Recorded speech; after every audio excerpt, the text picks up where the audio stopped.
नमस्कार दोस्तों, मैं केसी साहू सर आप सबका स्वागत करता हूं एक बहुत ही महत्वपूर्ण वीडियो पर। आज मैं जो 4 प्रश्न लाया हूं ना, वो चारों ही प्रश्न थोड़ा से हट के हैं, इसलिए ध्यान से देखिएगा। जैसे यहां पर हमने प्रश्न लिखा है, इस प्रश्न में आपको उत्तर देना होगा और चारों प्रश्न एकदम यूनिक टाइप के हैं, जिसके उत्तर देने के लिए आपको बहुत दिमाग लगाने की आवश्यकता है। जैसे यहां पर देखिए, मैंने पहला प्रश्न लिया है। इस पहले प्रश्न में आप देख सकते हैं कैपिटल डी है, यहां पर बड़ा डी है, यहां पर छोटा डी है और यहां पर छोटा ए है। तो इसी के माध्यम से संबंध बनाकर यहां पर संख्या लिखा गया है, मतलब अक्षर लिखा गया है वो ए है और यहां पर डी जो है बड़े अक्षर में है। तो आपको इसमें जो भी शर्त लगाया गया होगा, ध्यान दीजिएगा, इसमें जो भी शर्त लगाया गया होगा उसी शर्त के आधार पर इसका उत्तर आपको देना है। जबकि इसका पहला अक्षर बड़ा अक्षर आर है, छोटा अक्षर आर भी है लेकिन छोटा है, और ये बी भी छोटा है। तो यहां पर क्या आएगा, मैंने 4 ऑप्शन पहले से लिख रखे हैं। देखिए यहां पर ए में लिखा है कैपिटल डी लिखा है, डी और छोटा ए लिखा है, स्मॉल ए लिखा है। बी में लिखा है कैपिटल ए लिखा है, स्मॉल डी लिखा है और कैपिटल डी लिखा है। बी सी में क्या लिखा है, स्मॉल बी और जो कैपिटल आर लिखा है, 2 आर लिखा है। उसके बाद यहां पर कैपिटल बी और छोटा आर और बड़ा आर लिखा है। तो इन चारों में से कौन सा ऑप्शन सही है, आप लोग मुझे कमेंट करके जरूर बताइएगा। और इस प्रश्न को हम बहुत ही आसानी से बना सकते हैं। देखिए इस प्रकार के प्रश्न को कैसे बनाया जाएगा, देखिए बहुत ही सरल सा प्रश्न है। इसमें देखिए पहला अक्षर हमारा क्या है, डी है, दूसरा अक्षर जो है वो भी डी है और तीसरा जो है ए है। लेकिन यहां पर देखिए ये वाला बड़ा है, ये छोटा है, ये छोटा है, और इसी से संबंध बनाकर ये वाला लिया गया है। तो यहां पर कौन सा संबंध स्थापित किया गया है, ध्यान दीजिएगा। ये अंदर वाला संख्या ए है ना, तो यहां पर संख्या ए है और यहां पर डी है। तो ध्यान दीजिएगा यहां पर भी डी ही है, लेकिन बीच में संख्या छोटा है। तो यहां पर देखिए संख्या डी है ना, यहां पर क्या हो गया है, बड़ा हो गया है, मतलब कैपिटल हो गया है। तो इस डी को हमने यहां पर बड़ा वाला लिख दिया। उसके बाद ये वाला संख्या देख लीजिएगा, ये वाला जो अक्षर है ना वो क्या है, बिल्कुल सेम है, मतलब बड़ा डी है तो यहां पर भी बड़ा डी है। तो ये देखिए यहां पर आपको वो संख्या मिल गया है। तो भाई इसी के आधार पर इस पैटर्न को आपको लागू करना है और उत्तर लाना है। तो भाई ये पैटर्न तो हमें समझ आ गया। अगले प्रश्न के लिए हम इसको लिख लेते हैं। जैसे हमें बड़ा आर दिया है, छोटा आर दिया है और छोटा बी दिया है। इसमें जो पैटर्न अपनाया गया है उसके आधार पर हम लिखना चाहें तो ये वाला संख्या बिल्कुल सेम है, तो अंदर की संख्या बी है तो यहां पर बी आएगा, क्योंकि ये दोनों क्या है, बिल्कुल सेम है। उसके बाद ये वाला देख लीजिएगा, जैसे आर है तो यहां पर तो आर ही आएगा, लेकिन यहां पर छोटा वाला डी था तो यहां पर बड़ा वाला डी आ गया। तो छोटा वाला आर है तो यहां पर क्या आ जाएगा, बड़ा वाला आर आ जाएगा, हो जाएगा। उसके बाद यहां पर जब कैपिटल वाला डी है तो लास्ट में कैपिटल डी ही है, मतलब सेम है। तो यहां पर आपको आर है तो आपको यहां पर आर ही लिखना पड़ेगा। अब आप देख सकते हैं कि कौन सा ऑप्शन सही है। इन चारों ऑप्शन में आपको कोई ना कोई ऑप्शन बिल्कुल राइट मिल जाएगा। तो ये वाला ऑप्शन क्या है, बिल्कुल राइट है, मतलब बिल्कुल ऑप्शन क्या है, सी वाला सही है। चलिए हम अगला प्रश्न देखते हैं। यहां पर देखिए ये प्रश्न थोड़ा हटके हैं और इस प्रश्न के उत्तर देना थोड़ा सा ऐसा लग रहा है कि कठिन काम है। देखिए यहां पर देखिए WXYZ, इसका जो उत्तर है वो ABC है, मतलब पैटर्न अगर हम ढूंढना चाहें तो यहां पर WXYZ और यहां पर ABCD आया है। तो भाई यहां पर MNOP है, लगातार ये भी है ना, अल्फाबेट में लगातार है। तो MNOP यहां पर है, तो इस क्वेश्चन मार्क के जगह में क्या आएगा। 4 ऑप्शन मैंने यहां पर भी लिख रखा है, जैसे कि ABOP, PONO और KLMN और MNOK। तो इन चारों ऑप्शन में से कौन सा ऑप्शन सही है, कमेंट करके जरूर बताइएगा। लेकिन यदि यहां पर हम उस पैटर्न को ढूंढना चाहें तो हम बहुत आसानी से उस पैटर्न को ढूंढ सकते हैं। तो चलिए मैं आपको पैटर्न ढूंढ के बता रहा हूं। इस ऑप्शन को हमें बिल्कुल भी लिखने की आवश्यकता नहीं होगा, है ना, क्योंकि यदि हमें पैटर्न पता है तो उत्तर तो हम अपने आप बता पाएंगे। फिर भी आप इस ऑप्शन को याद कर लीजिएगा। फिर क्या करता हूं, मैं इसको पूरा डिलीट कर देता हूं, उसके बाद इससे मैं आपको संबंध समझा रहा हूं। देखिए अगर हम अंग्रेजी वर्णमाला की बात करें तो इसका यदि हम क्रमांक लिखना चाहें तो बहुत ही आसानी से इसके क्रमांक को हम लिख सकते हैं। जैसे ए का मान कितना होता है, क्रमांक कौन से क्रमांक का है, 1, बी दूसरे नंबर में है, सी तीसरे नंबर में है और डी जो है चौथे नंबर में, ये तो हमें पता है। उसी प्रकार हाँ, यदि आपको अंग्रेजी वर्णमाला के लगातार क्रम पता ना हो तो बीच की संख्या पता होना चाहिए। जैसे हमको पता है यहाँ पर एम जो है बीच का अक्षर होता है, और अगर हम 26 का बीच करें, हालांकि बीच नहीं होता है, तो 26 का आधा करें, इसको मिडिल से याद कर सकते हैं, तो कितना हो जाएगा 13 हो जाएगा। तो यहाँ पर एम का कितना होता है 13, और चूंकि लगातार है एम एन ओ पी है तो ये एन का 14 हो जाएगा, इसका 15 हो जाएगा और इसका कितना हो जाएगा 16 हो जाएगा। तो ये तो हमें याद हो गया। तो इसका कितना है ये तो पता है, ये लास्ट वाला संख्या मतलब ये कितना हो जाएगा 26 हो जाएगा, ये 25 हो जाएगा, ये 24 हो जाएगा और ये कितना हो जाएगा 23 हो जाएगा।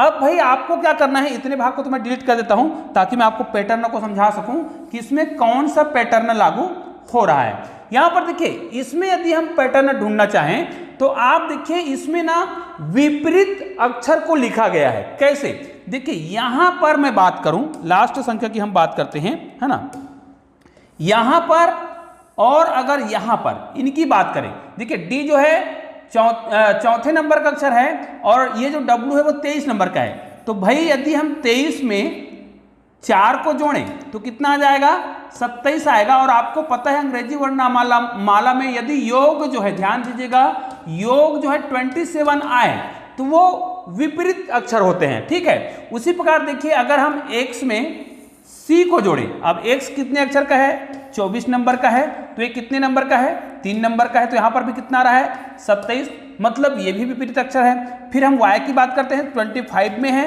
तो यहां पर b जो है, देखिए यहां पर y है तो यहां पर हम किसकी बात करेंगे b की बात करेंगे। तो यहां पर कितना है 2 है, तो 25 और 2 कितना होगा, ये भी 27 ही हो रहा है। मतलब यहां पर भी क्या हो रहा है, विपरीत अक्षर ही लिखा गया है। लास्ट में z है और z जो है 26 नंबर का अक्षर है, तो ये जो है देखिए z और a को विपरीत क्रम में लिखा गया है। मतलब यहां पर क्या लिखा है 26 और 1 मान 1, मतलब यहां पर भी कितना आ रहा है 27 आ रहा है। मतलब कुल मिलाकर यहां पर जो संख्या लिखा गया है वो विपरीत अक्षर को लिखा गया है, क्योंकि इन सभी का योग कितना आ रहा है 27 आ रहा है। और अंग्रेजी वर्णमाला में यदि योग 27 आ जाए तो उसको उल्टे क्रम से लिखा गया होता है ना। उनका योग अगर 27 आता है तो इस पैटर्न को हम जानते हैं। तो भाई यहां पर क्या आएगा, अब हमें यह तो पता है कि एम का मान कितना होता है, देखिए एम बीच का अक्षर है, मतलब 13, 26 का आधा 13 होता है, 13 हो गया, 14 हो गया, 15 हो गया और 16 हो गया। अब भाई इसमें हम देखो, इसको मैं अलग से यहां पर लिख लेता हूं ताकि आपको अलग से समझा सकूं। जैसे अगर मैं यहां पर लिखूं एम एन ओ और पी, इनके अक्षर तो हमें पता है, इसका 13 है, इसका 14 है, इसका 15 है और इसका 16 है। अब देखिए मुझे यहां पर विपरीत अक्षर ही लिखना है, तो भाई यहां पर क्या आएगा कि हम उसका योग क्या करें 27 करें। तो देखिए 13 में हम क्या जोड़ेंगे, ध्यान दीजिएगा 13 में हम क्या जोड़ेंगे, क्योंकि ये लास्ट का अक्षर बनने वाला है, तो 13 में निश्चित रूप से आप क्या जोड़ें कि वो 27 आ जाए। तो यहां पर आपको क्या जोड़ना पड़ेगा 14 जोड़ना पड़ेगा, तभी क्या होगा ये 27 होगा। अब 27 होगा तो 27 मतलब 14 नंबर का अक्षर कौन है, हमको तो पता है कि एम जो है किस नंबर का है 13 नंबर का है। तो एम के बाद जो भी होगा है ना वो कौन सा होगा 14 नंबर का होगा। तो एम के बाद क्या आता है एन आता है, ठीक है। मतलब यहां पर तो एन हो जाएगा। इसका मतलब ये जो n दिख रहा है n में हम क्या जोड़ें कि वो क्या हो जाए 27 हो जाए। अब n का मान तो हमें पता है 14 होता है, तो निश्चित रूप से यहाँ पर क्या जोड़ना पड़ेगा 13 जोड़ना पड़ेगा, तभी हमारा योग क्या होगा 27 होगा। तो यहाँ पर क्या आ जाएगा, फिर यहाँ पर m आ जाएगा। बिल्कुल भी आपको ये नहीं सोचना है कि लगातार संख्या आपको इसी क्रम में लिखना है। अब देखिए यहाँ पर कितना आ गया 27 आ गया, मतलब ये भी विपरीत क्रम में लिखा गया है। अब o की बात करते हैं, o क्या है 15वें नंबर का है, तो 15 में आप कितना जोड़ेंगे, यहां पर मैं जोड़ के बता देता हूं। 15 में हम कितना जोड़ेंगे 12 जोड़ेंगे तो कितना आ जाएगा 27 आएगा। जब m किसका मान है, m का मान कितना है 13 है, तो m के जस्ट पहले तो हमको पता है कि l होता है और l का मान कितना होता है यहाँ पर 12 होता है ना, 12 L M N। अब यहाँ पर ये P का मान कितना दिया हुआ है 16 दिया हुआ है, तो 16 में आप कितना जोड़ेंगे वो 27 हो जाएगा। यहाँ पर हो जाएगा 11, ठीक है 11 जोड़ेंगे तो कितना हो जाएगा ये 27 हो जाएगा। मतलब यहाँ पर क्या आ जाएगा फिर के आ जाएगा, आप इसको जोड़कर देख सकते हैं के में, तो ये आपका उत्तर आ गया है। देखिए ये 27 हो रहा है, मतलब इसको विपरीत क्रम में लिखा गया है और विपरीत क्रम का योग 27 आता है, ये हमेशा आपको याद रखना है। निश्चित रूप से ये वाला ऑप्शन जिसमें भी रहा होगा, तीसरा चौथा नंबर जिस नंबर में रहा होगा वो वाला ऑप्शन क्या है, बिल्कुल राइट है। निश्चित रूप से बहुत ही सरल तरीके से इस प्रकार के प्रश्नों को आप बना सकते हैं। चलिए अगले प्रश्न को देखते हैं। यहाँ पर मैं आपको पहले प्रश्न की ओर ले चलता हूँ। ये देखिए हमने 2 प्रश्न हल कर लिए, अब यहाँ पर हम देखते हैं एक और प्रश्न, ये वाला प्रश्न देखने से ऐसा लगता है कि इसका उत्तर देना बड़ा ही कठिन काम है।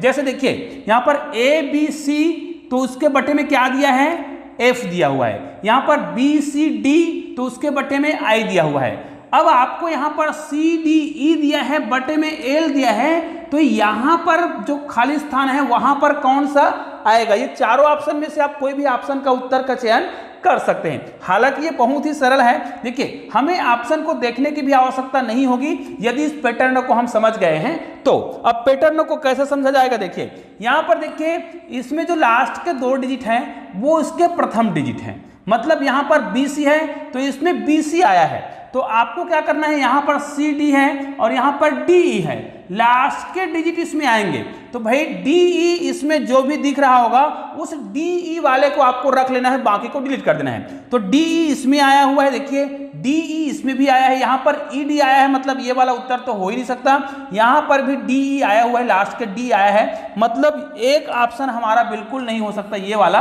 तो इसको हम डिलीट कर देते हैं। एक ऑप्शन तो ऐसे भी कट गया।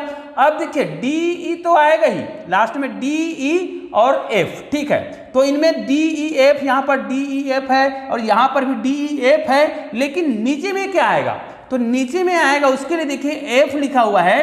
अब F के बाद यहाँ पर क्या लिखा हुआ है, I लिखा हुआ है। देखिए F के बाद I लिखा हुआ है, तो F के बाद I कब आता है, तो देखिए F, उसके बाद आएगा G, उसके बाद आएगा H, उसके बाद क्या आएगा, I आएगा, मतलब F में +3 किया गया होगा, तीसरे नंबर का अक्षर F के बाद देखिए F है, GHI ये तीसरे नंबर का अक्षर है, ठीक है। उसी प्रकार I के बाद देखिए I के बाद J, K और L, ये भी क्या है, ये तीसरे नंबर का अक्षर है, मतलब यहां पर तीसरे नंबर का अक्षर आएगा, तो L, M, N और ये तीसरे नंबर का अक्षर क्या है, O है, तो इसके नीचे में जिसके भी नीचे में O होगा वो हमारा परफेक्ट आंसर होगा। मतलब यहाँ पर देखिए यहाँ पर DE तो है, लास्ट में DE है और F है, DEF है और यहाँ पर O है, तो हमारा A वाला ऑप्शन क्या होगा, बिल्कुल सही होगा। तो इस प्रकार आप इन प्रकार के प्रश्नों के उत्तर दे सकते हैं। आइए अब वो प्रश्न देखते हैं जो बहुत ही मजेदार है।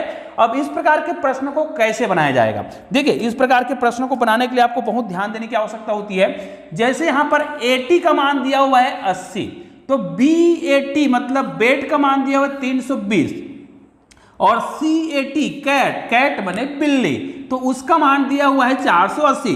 तो यहाँ पर EAT है ना, ईट मतलब खाना, तो उसका जो मतलब है यहाँ पर कोड अक्षर में क्या आएगा ये आपको कमेंट करके बताना था। निश्चित रूप से इनका उत्तर यदि हम ढूंढना चाहें तो इसको हम कैसे ढूंढेंगे, देखिए मैं आपको बता रहा हूँ। यहाँ पर यदि हम पहले अक्षर की बात करें A और T की बात करें, इसका मान 80 कब आएगा, तो निश्चित रूप से A जो है पहले नंबर का अक्षर है, इसको यदि हम 2 से गुना करें तो 2 ही आएगा।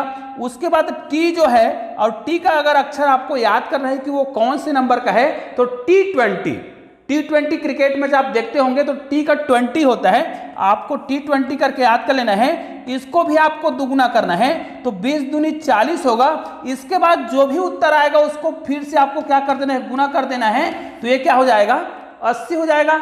मतलब पहला वाला तो हमको समझ आ गया कि इन दोनों को दुगुना किया गया है उसके अक्षर के आधार पर और उसको फिर से गुना किया गया है। निश्चित रूप से यहाँ पर A और T का मान तो अब हमको समझ आ गया है कि इसका मान कितना आ रहा है, 80 आ रहा है। भाई यहाँ से हम B का मान निकालेंगे, B दूसरे नंबर का अक्षर है और इसको आपको दुगुना करना है, तो कितना हो जाएगा, केवल B की बात करें 2 दूनी 4 हो जाएगा। और हमें A और T का मान तो पहले से पता हो चुका है, कितना है, 80 है, इसको दुगुना किया गया है, तो 8 चौक कितना हो जाएगा, 32 हो जाएगा। ये यहाँ पर आपको दिख रहा है। उसी प्रकार CAT, अब भाई यहाँ पर C का जो मान है, वो तीसरे नंबर का अक्षर है, इसको आपको दुगुना करना है। दुगुना करेंगे तो 3 दूनी क्या हो जाएगा, 6 हो जाएगा।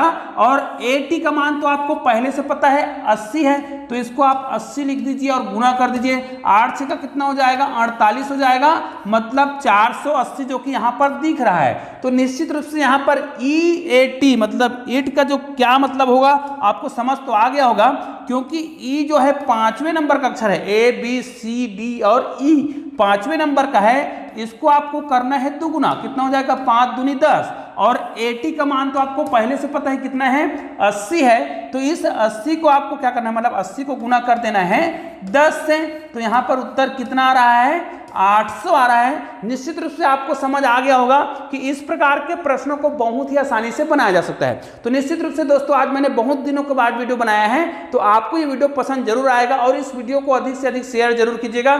चैनल को सब्सक्राइब नहीं किया तो चैनल को सब्सक्राइब कर दीजिएगा, बेल आइकन को प्रेस कर दीजिएगा। चलिए दोस्तों मिलते हैं एक और बेहतरीन वीडियो के साथ, तब तक के लिए जय हिंद जय भारत।